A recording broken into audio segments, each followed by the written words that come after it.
इथं मी 1 चमचा तेल घातलेलं आहे. त्याच्यात एक मोठा कांदा बारीक चिरून भाजून घ्यायचा आहे. कांदा थोडा भाजल्यावर त्याच्यात आलं लसूण पेस्ट घालायची आहे.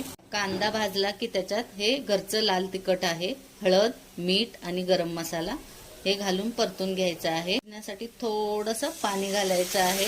बघा मसाले आता चांगले परतून झाल्यावर हे उकडून स्मॅश केलेला अर्धी वाटी लाल भोपळा आहे तो घालायचा आहे.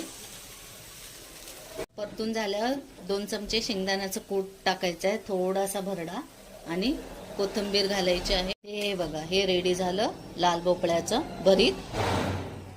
हे बघा ही आहे मिक्स डाळीची आमटी.